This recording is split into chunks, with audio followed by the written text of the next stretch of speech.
Hello, horror fans. Welcome back to Jay versus Horror. I'm your host, Jay Wall. And guys, it is time for season 2 of the Horror Hound Showdown. Now, this year, guys, the format's going to be a little different. We're mixing it up. We're not doing the tournament style anymore. We're going to have 8 episodes this season, and we're going to have 8 incredible guests come on and duel with me on top 10 list. We have new topics, new guests. It's all going to be a blast. Now, our first guest is Emily Dunlap. She's one of my favorite people out there in the horror biz, guys. Check out her podcast, Full Body Frights. Emily, how's it going? Oh, I'm doing fantastic. I'm so excited to be on your show. All right, let's get started, Emily. Let's see. Let's tell the people what we're talking about this week. Our topic is top 10 horror movie twist. So guys, if you haven't seen a lot of horror movies, this would be a good time to turn us off. And you'll never hear me say that except for on this particular episode, because we are going to be spoiling some great movies like crazy. So let's get started. Let's go to Emily with her number 10 pick for her top 10 horror movie twist. Okay, my number 10 is not a very popular movie. It's something that Riff Tracks has done, but it has so many twists in it that you really don't know what's going on at the end, and that is The Last Slumber Party. It is very, very so bad it's good. It's one of my favorite slashers. At the end, you really don't know what's a dream, what's not. It goes in and out of a dream sequence and the next day, and you're just like, WTF at the end. So that's my number 10. I actually replaced, I was going to have Saw as number 10, but I replaced it with Last Slumber Party because I like it more than Saw. So, so that's my number 10. That's an awesome pick because that's a movie that a lot of people have not seen, and that's what this show is all about, is putting these movies out there so people can go watch them and enjoy them. Now, at number 10, Emily, I have a movie that I happen to know that you love. I have Fallen from 1998, and this is a weird one Ah, because the twist kind of comes in the beginning, right? You hear the voiceover from Denzel talking about how he almost died, and you don't know then what's going to happen in the end, which is that he's actually been possessed by the demon that's ruined everybody's lives throughout this whole film. And that is who's speaking to us in the beginning. The demon is telling us, well, I almost died, right? yeah, he's transferred into a cat, I believe. Right. Is Yeah, yeah. it was a very interesting take on a twist because they actually give it to you in the beginning, but you have to wait to the end to figure out what's going on. Yeah, see, I was actually going to put that in my list, but I had, well, for one, I had to trim it down, but also I was like, well, it is horror, but it's also thriller. So I was like, let me just, I had about 15, so I was like, let me trim it down. So I took that one out, but that is one of my favorite twists in any movie ever. All right, Emily, what do you got for number 9? So number 9, I've got another movie that a lot of people like. I'm not a huge fan of. I like it I like it more as time has gone on, but you can't deny the twist. The original April Fool's Day, where the whole thing has been a prank and no one is dead. And it also gives you a really odd feeling at the end, too, though, because you're just like, what did I just watch? So that's Right. my number 9. Yeah. It's one of those movies where it's pretty good for that era of a slasher film. And then when you get to the end, you're like, oh, lame. Right. Totally. And All right. it's just got a weird feel to the end. I don't know, like, she's upset and it seems like really psychologically traumatizing and you're just left with like, okay, you just like really mess with this girl. and it's over. There should almost be a sequel where she comes back and kills all of them for messing with her. I mean, it is Jenny from part 2 of Friday the 13th, right? It is. That's yeah, I'm pretty sure. So Yeah. she should definitely. She's strong enough. We can see that. I'd love to see that. All right, guys. At number 9, I have The Wicker Man from 1973. Don't worry, I didn't pick the Nicolas Cage version that everyone seems to hate. I think the reason why the Nicolas Cage version didn't work, by the way, is because it is a movie with a twist. And if you remake a movie with a twist, everyone knows where the movie's going, so you've taken the impact out of it, right? Yeah, that's definitely. And I think it also came out around the same time as a lot of those M. Night Shyamalan movies, so people were kind of expecting a twist as well. So, Right. The but 1973 movie shows us a cop who's investigating the disappearance of a girl, and in the end, he finds out that he is on an island full of religious fanatics who are about to torture him to death. and that imagery of the Wicker Man is just it's haunting. Right. It almost feels like the way there's music in it and the way that people are so jolly while they're doing this, it almost feels like a very disturbing nursery rhyme playing out in It front it of you. does. It does. Yeah. All right, where we at? Number 8, Emily? Yes. Okay. So I kind of tried to steer away from a lot of the movies that I tend to gravitate towards, which are slashers, because with the Who Done It, which is a lot of them, that almost implies a twist. You don't know who it is till the end. So, but I do have Scream as number 8 because having the red herring Skeet Ulrich, and not only having him, but also having Matthew Lillard's character being double murderers is a total twist that I didn't see coming, and I don't think most people saw coming at all. You could pick any of the Screams really for their twist endings, but this one's definitely the first and the best. So Yeah, I struggled with this one. It's one of my favorite films. I've loved it since the first time I saw it at the theater. I would say this: if you guys have never seen this or read the book, even go check out The Face of Fear with William Sadler in it, and also Ethan Thomas, I believe, is also in it. Based on a Dean Koontz book about a mountain climber who's now disabled, and he gets trapped in a large it's like a 70-story building with a serial killer and has to figure out how to get out. And the not to give too much away, but we did say we are spoiling. But in that film, it's the same thing. There are two killers. You don't see it coming, and one of them's even named Billy. So it was interesting. It came out years before Scream, and I don't really think I would never say that Scream tried to rip that off or anything. But I just, I caught it a few years after I saw Scream at the theater, and I was like, son of a bitch. It's the same setup, but yeah, it's a different story, but same setup. Love Scream a lot. That's a great pick. At number 8, I have Jacob's Ladder from 1990. I gotta say, when I first saw this, I was about 12 years old, and there was no way in hell I saw this coming at the end. I knew that something was happening that was causing him to hallucinate and have delusions and things like that. But I just thought maybe he was sprayed with Agent Orange or something, or some kind of weird chemical while he was in Vietnam, and that was what was happening now. He was having side effects from that. Had no clue that this film was going the direction it actually ended up at. And great performances, of course, from Tim Robbins and Elizabeth Pena in this film.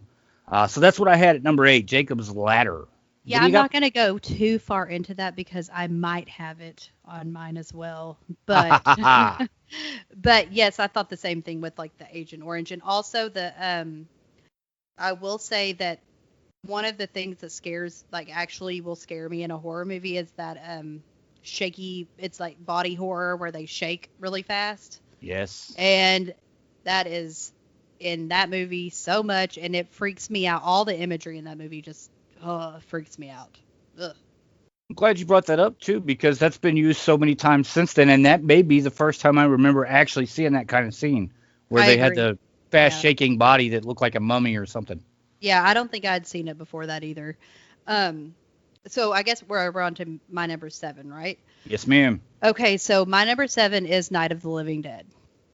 Because we have this great character, Ben, and he has survived the whole movie, and everyone else has died. And you were like, especially for the time period with all like the civil unrest going on, and you're like, oh, well, hell yeah, this is a black guy and he's living through this movie. Nope. They're going to think he's a zombie and shoot him in the head, and then the movie just ends. So, huge spoiler, but that is. I think I saw that movie when I was about 3 or 4 for the first time, and ever since. I mean, it just depressed me because I was like, really, no one survived, and you had to shoot him at the end. So that's my number 7. That's a great pick. I mean, when I was a kid, I held off on Night of the Living Dead for a long time because it was black and white, and I'd seen clips of it, and I thought, how good could that actually be? But when I actually did sit down and watch it, that is what impacted me was the end of the film, and that's a great pick. All right, I'm Oh, moving on. Huh? sorry, Go sorry. ahead. I Go ahead. got I was in my I had a drink in my mouth. I'm sorry. No, yeah, it like I said, my dad loved it, and you could get it anywhere because of the copyright issues. So I watched it very, very young, and I was just like, I mean, it's one of the most depressing and at the same time horrifying, the whole movie. And I was okay with black and white because I was into the Little Rascals and stuff, so I didn't have an issue with that. But I mean, it's still, even though I love Dawn of the Dead the most, it's my favorite probably movie ever. The first one is definitely the creepiest. So Yeah, I think for me, being a kid growing up in the South, this is probably one of the first movies that I saw that made me realize, holy hell, people really were like that. You know what I mean? Like they were so blind to things that they just saw him and shot him. They didn't even consider him to be a person. There is more to that, of course, like you said, with the civil rights movement going on in '68 stuff. Uh, yeah, it's very impactful on a lot of levels. It makes you think. It's not just scary and a twist. It makes you think.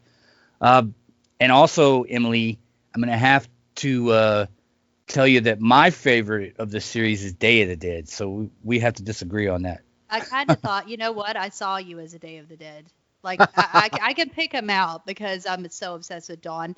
But Day, it came out the year I was born. But yeah, Day grew on me, and it's definitely got the best zombie like looking zombies, I think. But Hmm. Dawn is just, it's just my movie. So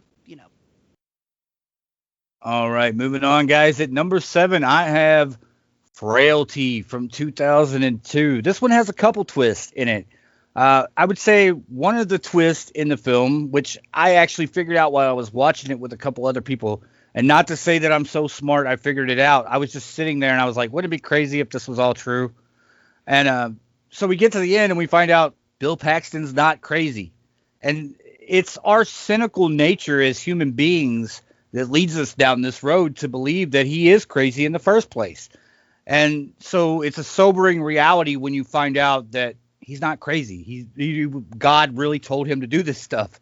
And then there's the secondary twist there with Matthew McConaughey actually being the other brother that he's talking about one brother, and at some point in this we realize, towards the end that he is the character that he was talking about.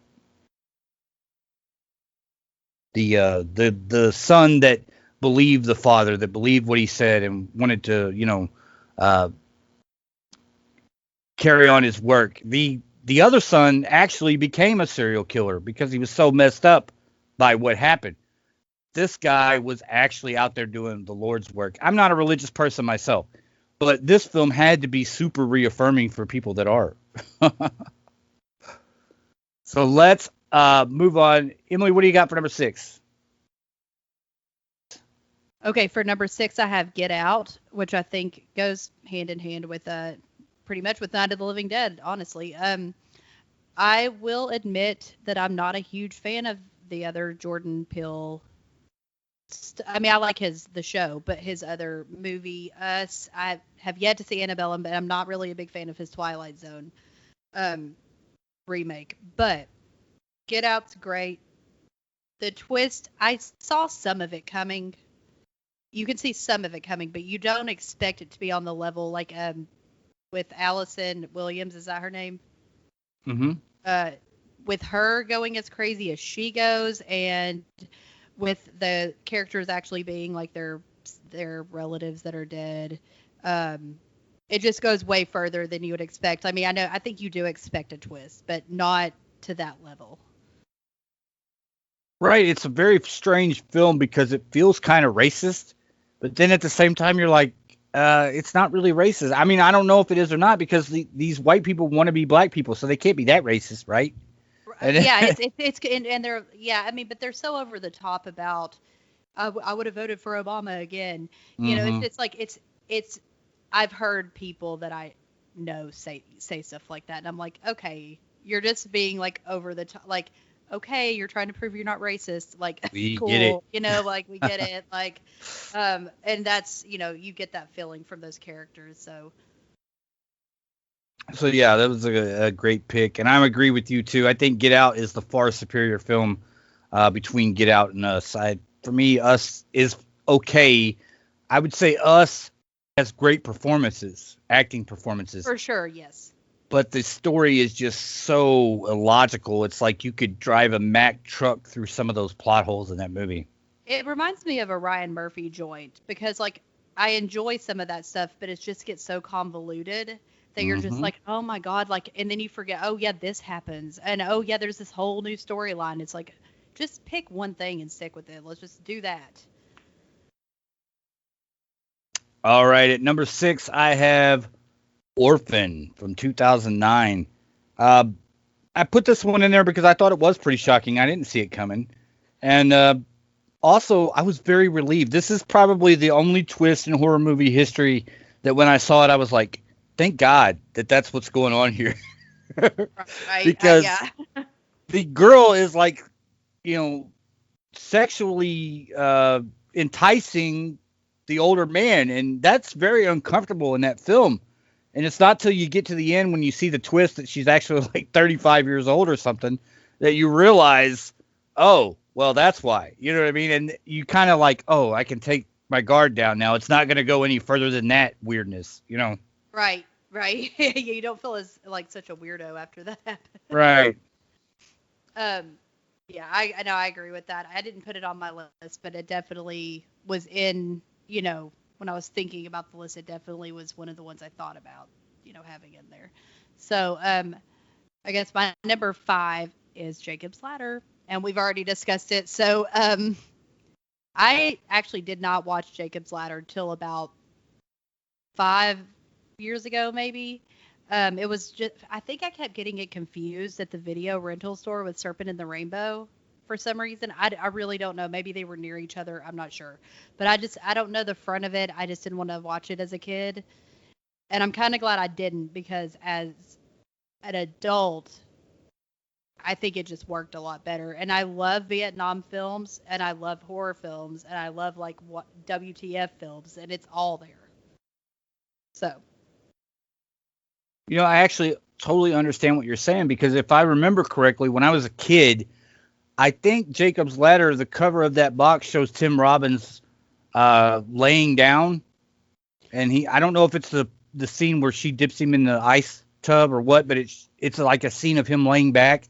And also in The Serpent and the Rainbow, the cover on the box for that I remember was Bill Pullman when he was laying on the table and the voodoo guy was messing with him. yeah, and I didn't when I was younger, I didn't have any interest in that kind of thing, like voodoo zombies and stuff. Like I was just like, not for me. So that's probably why I didn't rent it. But I am glad. I'm glad I waited because I was like, oh man, this is awesome. I watched it like 5 days in a row when I Oh, finally wow. watched it. Yeah. All right, we're moving on. At number 5, I cheated. I'm just going to say it. It's my show. I cheated. Uh, I kind of have like 2 movies here, but I'm just going to really mention one. Good Night Mommy from 2014. And I would also put Slash, A Tale of Two Sisters, and maybe even Slash, The Uninvited, because that's the English language remake of A Tale of Two Sisters. And the only reason why I put all three of them there is because it's the same twist. Uh, in Goodnight Mommy, we see that the mom comes home after having major plastic surgery, and the two boys are very afraid of her. They don't understand why her face is all wrapped up and she won't unwrap it and show them who she is. And they start to believe that she is not the person who left. She's not their mother. And so it goes further and further. And then at the end, we learn that there are not two boys. There is just one boy. The other boy was his twin who died while she was away. And, you get the same type of twist in A Tale of Two Sisters. I would say in A Tale of Two Sisters, it's almost a little more artistically done, but in Goodnight Mommy, it's horrifying the way that this plays out in the end. So that's what I had for number 5. Have you seen Goodnight Mommy? Yes, I did. I saw that. It's part of that time. I liked it, but I probably wouldn't revisit it. It was one of those, though. It's just the feel of it is not my favorite, but I liked it. I just probably wouldn't go back to it. So what do you got for number 5? For 4. 4, I'm sorry. Okay, this one is actually the one I'm excited the most about, just because I was really proud of myself for thinking of this. I don't know why. This is really stupid, but Final Destination Part 5. And the reason that I have it in there is because I think it is the coolest thing at the end of that movie that you realize it's a prequel. Because you have no idea. Because at the end, they're getting on the plane. The two survivors are getting on the plane to go to Paris because he's gotten this job as a chef. And it's the same plane that crashes in the first one. And so it shows them like getting off the plane. I thought that was so cool when I watched it. I was like, oh man, like you have no clue it's a prequel until the end. And you're like, wow, oh my God, this is like full circle. They can't make another one. Right. I will admit, like, the first time I saw, I don't know if you've seen this one, but the first time I saw Rogue One, the Star Wars story, Yeah. when it got to the end of Rogue One, I looked at my girlfriend at the time and said, Final Destination 5. Right? Because Yeah. it's a whole thing where it's like you think you're watching a new story or at least a different story, and then it reverts back to the original at the end. Yeah, and I really, really like the franchise, the Final Destination franchise. I know it can be stupid, but I love how it just gets more and more insane with the deaths. It's probably my favorite franchise of this era, this new after when Scream came out and after that, probably my favorite franchise. So yeah, I just thought it was really cool and how they were able to like bring them together. So yeah. And super underrated too as a franchise, right? I think Oh, Saw and yes. other things stole its thunder around this time, but I mean, if you look at just kills in franchises, Final Destination is one of the best. Yeah, and they're fun.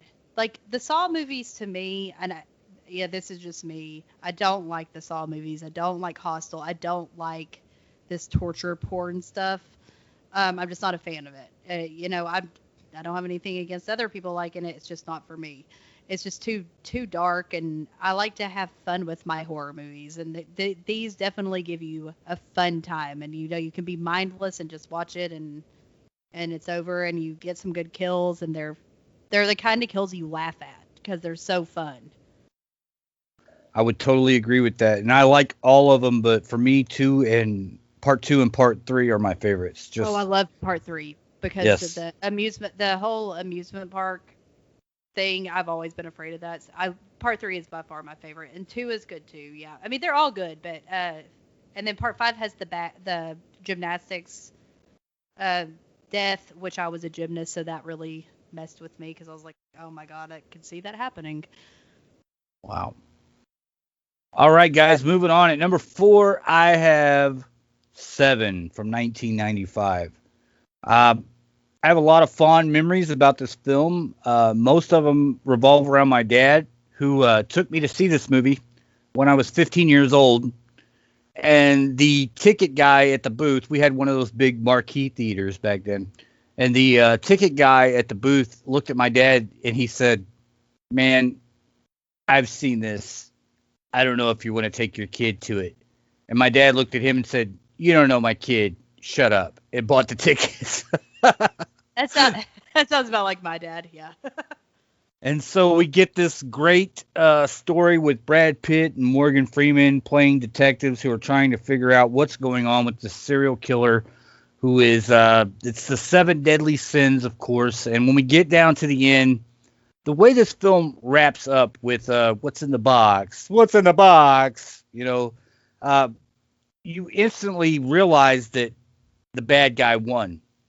And he was able to complete this masterpiece that he was working on by using the very people who were trying to catch him doing it. And And we could have never imagined how bad that guy would actually be in real life. that was where I was going next. I know that Kevin Spacey is out of bounds right now, and I don't have a problem with that, learning and reading some of the things that he's been responsible for. But man, that one and The Usual Suspects. I saw him in The Usual Suspects and Seven around the same time, pretty close to the same time. And I was just, and then later on, I saw him in American Beauty. I was like, man, this guy's such a great actor. But as his career progressed, he kind of seemed like a prick. And then we all Yeah, found out that he was. but you know what? I'll still watch his movies. I'll still listen to Michael Jackson's music. I mean, I separate the two. I separate their what they are and then their personas very well. So I'll still watch Seven. I'll still watch The Usual Suspects. I mean, they're great movies. So I mean, Yeah. it sucks for everyone else in the movie that he had to be a creep. Right, and that's exactly where I'm at with it at this point too, Emily. Like the Victor Salva thing with Jeepers Creepers, Oops. you have to respect the other 1,000 or 2,000 people that worked on this project. I mean, I And you like also, Clown House. I mean, I like them, and that's where he was. yeah, that That's. one I can't really watch that one anymore. It's so I like, mean, I like that movie. I know that that's where he did his deeds, right. or at least the ones he was convicted on. But I mean, I still think it's a creepy movie, and it's not like I watch it every day, but I mean, I wouldn't be opposed to watching it again. And it's like I said, that's one person compared to the 2,000 people that worked on that film. You also have to realize that all the films that you like, there's probably 2 or 3,000 people that worked on those films. And I'll guarantee you, out of those 2 or 3,000 people, somebody in there was horrendous that you would not want to be associated with. Exactly. They just haven't been caught. That's the only Right. difference. I mean, if there are tons of horrible people that do horrible things, they just haven't gotten caught. So I'm just gonna keep on watching the movies I want to watch and listening to the music I want to listen to, and that's what I'm gonna do. Um, so I guess that brings me to number 3, Yes, ma'am. right? Martyrs for me would be number 3. It's French, I believe, correct? Yes, ma'am. Okay. I was making sure. It's been a little while since I've seen it because it's really not a movie that has a lot of rewatchability. I think it's a great movie. I just can't watch it all the time. But yeah, you totally think it's going to be this cool revenge movie. And I love a good even in real life I like true crime. I love a good like saving someone from, you know, being kidnapped kind of story. So you get that and you think it's going to be a revenge movie and then it goes like way way away from that. And you're like, "Okay, what am I watching now?" And it's some kind of weird uh transcending, life and death movie and someone gets skinned and you're like, "What am I watching?" I would totally agree, and I think that's a great pick. I didn't even think about that one.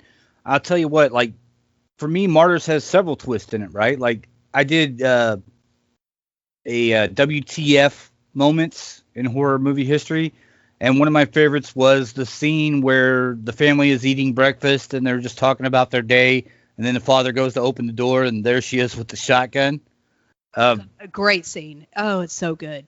so that's kind of a twist because you don't really see that coming, and then we get the second twist where the the friend realizes that she's actually not crazy, that they did have a girl locked up in the basement.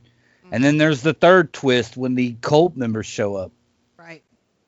And I love that movie a lot. I think it's that last part is hard to watch. I know you said you don't like torture porn, but this movie kind of transcends that a little bit. I agree. I don't.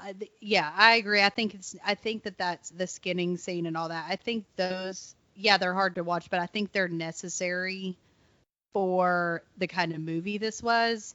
And when you talk about Hustle and those movies that have like sequels, it just kind of it gets to the point where it's like, okay, you're just like trying to be insane.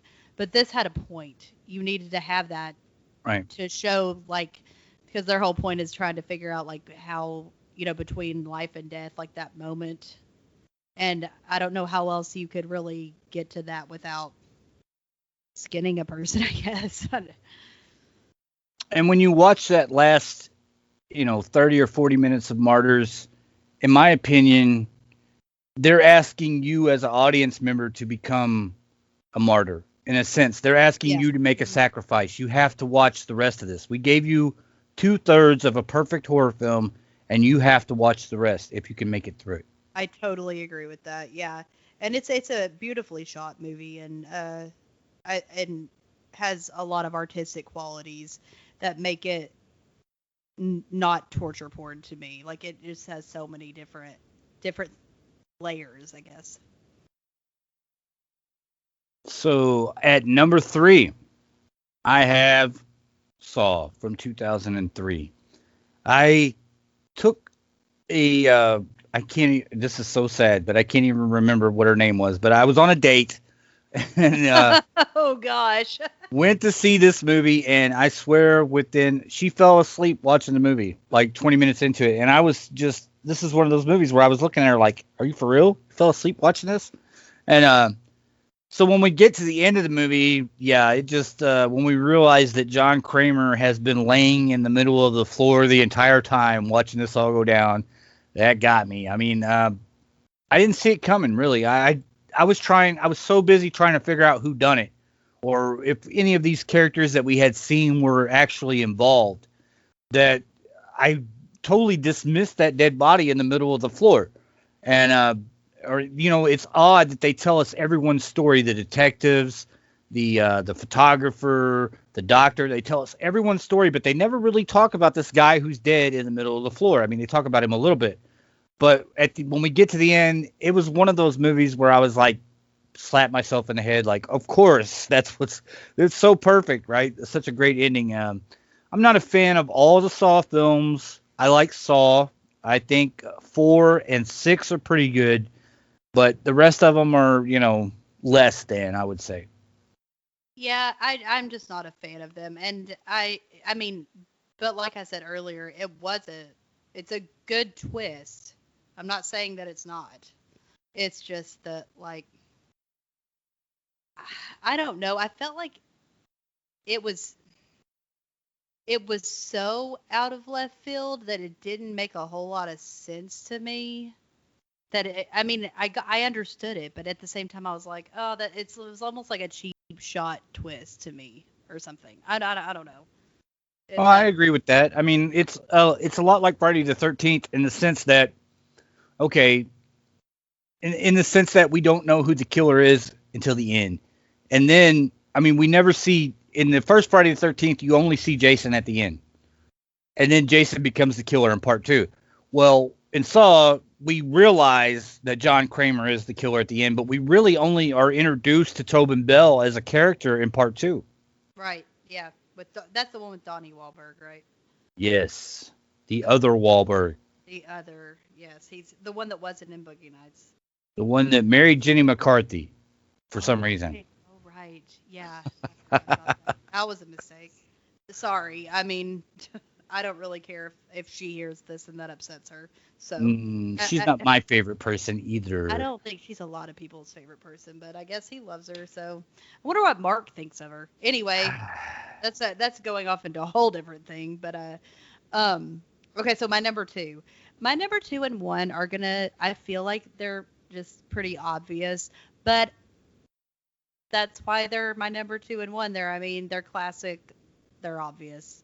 Number 2 is Psycho. You have no idea. The You think Norman Bates creepy, yes, but he's also good looking, which goes a long way in America. And you really don't think, especially in 1960, what year was it? 60. 1960. Yeah, 1960. You're not going to expect him to be a cross-dresser wearing his mother's clothes. Like, I can't imagine watching. I just can't imagine seeing that back then. It's a total shock. And on top of that, you have the main character die in the first part of the movie, which they also did in Scream, which is another twist. You don't expect most of that movie you don't expect at all. I totally agree. Like, and I'm going to tell you something, Emily. I've only heard 2 people in my lifetime say what you just said about Anthony Perkins. My mother and you. My mother she used to tell me Anthony Perkins is so good looking. Oh, he is. And I was like, he's a crazy bastard. Like everything I've ever. Have you ever seen Edge of Sanity? Yeah. Where he plays Dr. Jekyll and Mr. Hyde and Jack the He's a Ripper. really good actor, okay? That's one of my favorite performances from him because he really gets to like have some range in that. Yeah, I mean, I don't have a chance well, I wouldn't have had a chance with him anyway because he didn't like women. But I mean, I thought he was. I still think he's hot. I think he's hot in Psycho too, and he's a lot older. So Well, my mother loved him to death, and I never got it, and I'm glad that someone finally reaffirmed I don't her know if that's ideas. good or bad. All right, at number 2, I have The Sixth Sense from 1999. This is another one of those movies where when the credits hit, I was slapping myself right in the top of the forehead. I did not see it coming. I just didn't, and it seems like it's so obvious.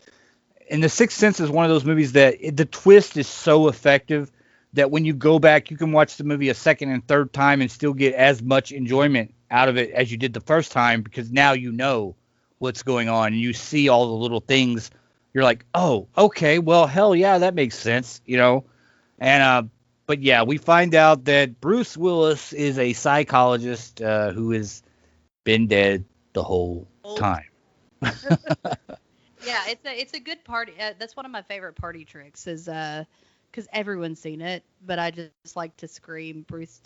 Bruce Willis was dead the whole time in The Sixth Sense. I just like to yell it at parties. I don't Right. know. Probably people think well, they know I'm weird, but it's always funny to me. And I think we talked about this earlier a little bit before we recorded. I mean, that is one that was when I was making a list of twist endings. It was definitely on there. I saw it in the theater. I really did like it at the time. It's just not on my top like personal movies that I want to rewatch kind of thing. So, that's why it's not in there. But it's definitely one of the best twist endings ever. And one of my favorite things of all time is I can't quote you the exact episode or anything, but I was watching Sunny in Philly. It's always Sunny in Philadelphia, and they're talking about twist endings, and he's like, like The Sixth Sense, and Charlie looks at him and goes, "Oh yeah, when you realize the guy wearing the hairpiece was Bruce Willis the whole time." Yeah. I think they made a joke about it on The Office too, and I Right. can't quote it, but yeah, I mean, it's everyone's seen it. So, but it's a great. It was. I remember seeing it. It was great. It scared me in the theater, which wasn't a normal thing. So, but it just didn't make my list. So. Well, Emily, since you're the guest here, I wanted you to go first, and I want you to go last. So I'm going to go ahead and give you my number 1, and then you can go last. My number 1 is Psycho from 1960. You got me. We were Uh, close. I just don't know. For me, like this is the film that I remember starting in. I know it's probably not. I know there is like even Diabolique or Les Diabolique that came out in '55, which had a pretty big twist to it. I thought about putting on this list. There's 3 different versions of that film that I thought about putting on this list. But for me, it's Psycho, and the reason why is, I always wanted to write a book about people who, like interview people who saw movies in the theater the day they were released. Yeah, I was gonna do that with my parents for Friday the 13th, and I just honestly didn't feel like having to do it with.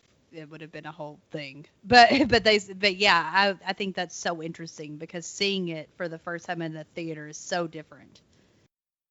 Especially with this one, because in Oh 1960, yeah. nobody had seen anything like this. They were not expecting this. No, Uh, it, like I mean the cross dressing, like that was not a thing people talked about at all, like ever. I honestly think, though, that, it's interesting the way they did it because, honestly, I've never looked at it like that. I have seen people complain. Recently, there was a complaint about the new J.K. Rowling book that has apparently the killer dresses like a woman to kill people or throw off the cops. I was trying to explain to people, they went back and they're like, oh, this is the same old, trans hating stuff that was in Silence of the Lambs and Psycho. And I'm like, no, no, I no, don't no. think You I guys are don't wrong. I'm I like, don't agree with that at right. all. Those people were not transgender. They never had a chance to identify. They were forced into an identification by someone else, and that mentally disturbed them. Right. So I mean, I wish we could get more transgender characters and things like that, so we could draw a clear line between the difference. Well, and it also ends up a lot of times in history, and I know this is kind of off topic, but it's ended up hurting people, like with and now I'm forgetting the name. Is it Dress to Kill? Yes, ma'am. Dress to Yeah, Kill with yeah. Michael Caine. Okay, I was making sure. No, yeah, I was making sure that was, and that kind of pushed into people's minds that these people are others and they are murderers and they're crazy and all that. So I can see where harm has been done, but with Psycho, I know that at that time period, at least like I'm from the South too, so um, you know, of course there were people that did that. There were gay people, there were trans people, but they didn't come out and say it. Um, and so some people, like my parents, who were super naive, especially my mom, just didn't know it existed.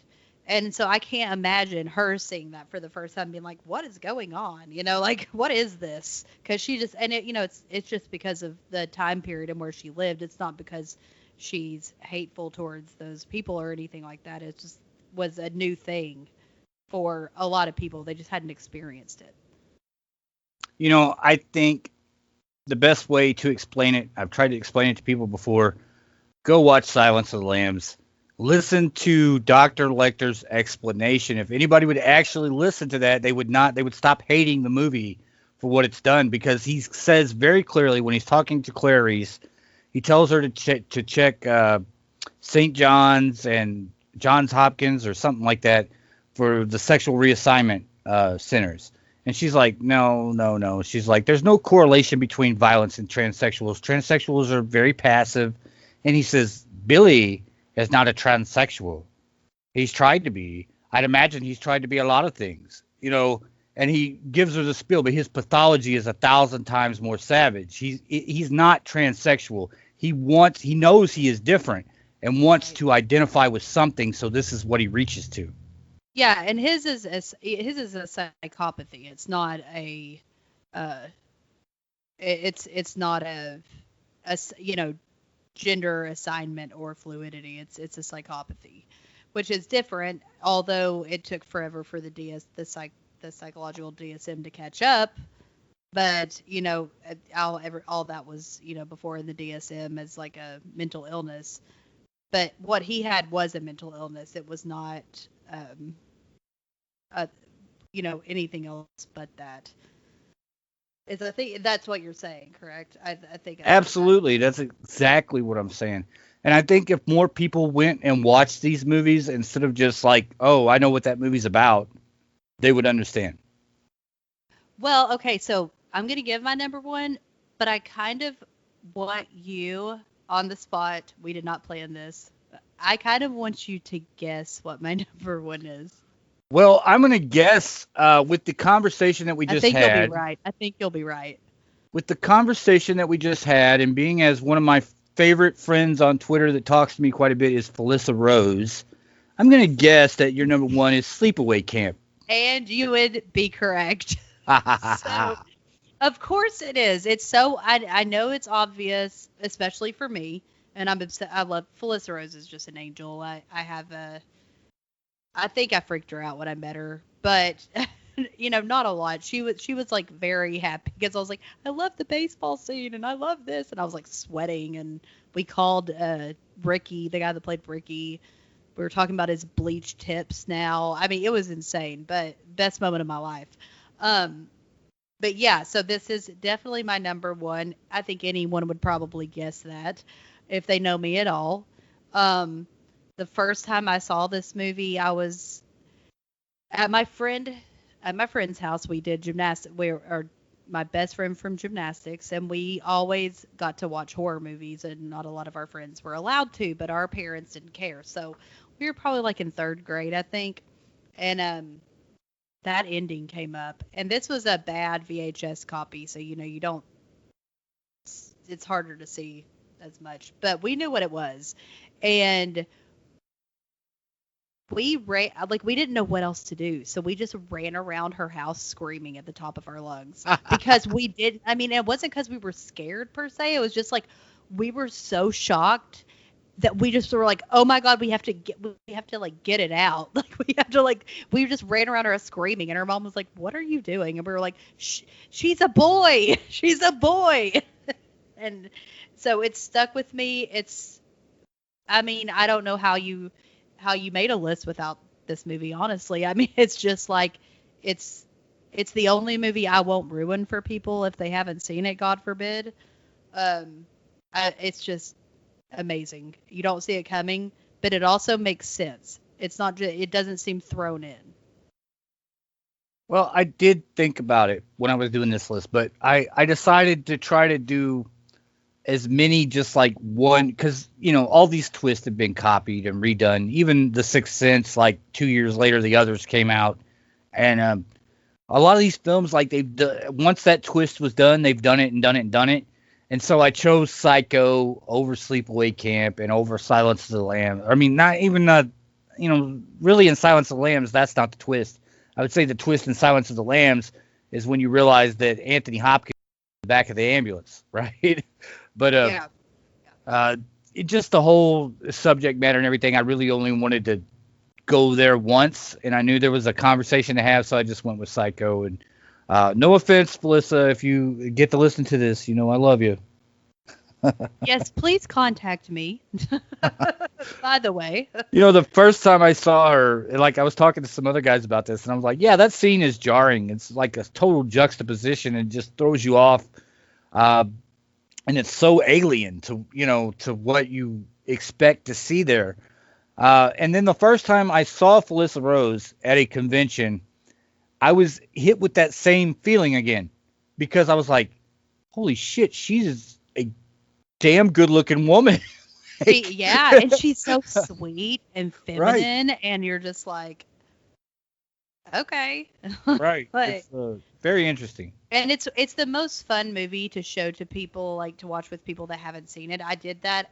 It's hard to find people that haven't seen it at this point, but um especially because, I haven't switched friends, so I've made everyone watch it. But I did a few months ago, and when, like, I didn't tell them. It's so hard for me to not give away the ending too. But we got to the end, and I went around screaming again. I was so excited for them to have seen the end of the movie because I was like, "There's no way you guessed that. There's no way you guessed that," and they were like, "You're right." Like, we thought we could guess this movie, and we absolutely did not.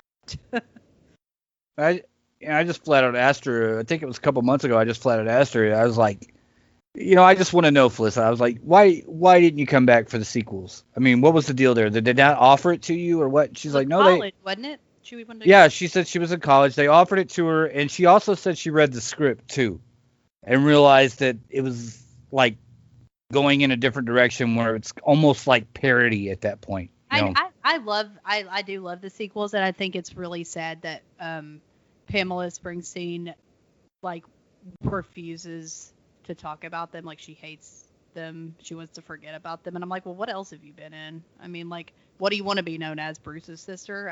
Just like, Right. why would we talk about him? They're good. I mean, I enjoy them. I don't know what the hate is about them because I think they're really good. They are completely different from the original, like the whole feel, but it's, camp, and if it's camp, I love it. So And you can use that two ways, right? yes, exactly, campy and at camp. And listen, if you set a movie at camp, and it can be terrible, and I'll still find something to enjoy about it. Honestly, like I just, I love that. Well, Emily, I think you had an awesome list. I didn't expect some of the picks you made, especially towards the back end. Uh, Great list. That's about all I can say to that. Now, Emily does a podcast called Full Body Frights. We talked about it at the beginning of the show, but one of the reasons why I love her podcast is it's totally different than everybody else's. I've listened to a lot of true crime podcasts. I've listened to a lot of horror podcasts. I actually have a scheduled amount of time during my week that I devote to that because I have so many friends that do them. Emily's is totally different than anybody else's. She does both. I mean, it's true crime, it's horror, it's mixed together. It's something that when I first started listening to you guys, I was like, I don't know if this is going to work. They're doing two different kind of things I here. thought the same thing. So yeah. But the more I listened, the more I truly enjoyed it. And I think you guys are awesome. Well, thank you so much. And speaking of Sleepaway Camp, our next episode is going to be The Tale of Two Angelas. It's going to be about Sleepaway Camp and the unsolved disappearance of Angela Hammond, which is a very, very creepy segment on Unsolved Mysteries. So, yeah. So, guys, make sure you tune in to Full Body Frights, the podcast. You can also catch them on YouTube. And thank you so much for being with us tonight, Emily. You are one of our first guests in season 2, actually, our first guest in season 2. And we have a lot of big surprises for everybody this season. And Emily was our first one. And I think the reason why Emily is a big surprise is because if you go listen to her podcast, you will instantly subscribe to it. Thank you so much. And Jay, I cannot speak enough about how amazing you are. And Well, you all of could talk your about it videos. for a little while. Yeah, I'll go on for a little bit. But I mean, all your videos I love to listen to. I mean, you have a great Facebook group. The J versus Horror Facebook group is great, and you do moderate it very well. Thank God. Um, I'm talking about today. That moderation was great. And making sure people aren't being assholes, and I just love to listen to you, and I think that you're a great supporter, and we need more people like you, and your knowledge is great. And it's hard to find people that are, I'm not trying to brag on myself, but it's hard to find people that are on my level when I can say some kind of weird horror movie and people know it. So it's good to have someone like that. Well, it's my pleasure to have you here, and we have had a great time tonight. And guys, as always, we will talk to you the next time we've got something worth talking about. Bye. Bye.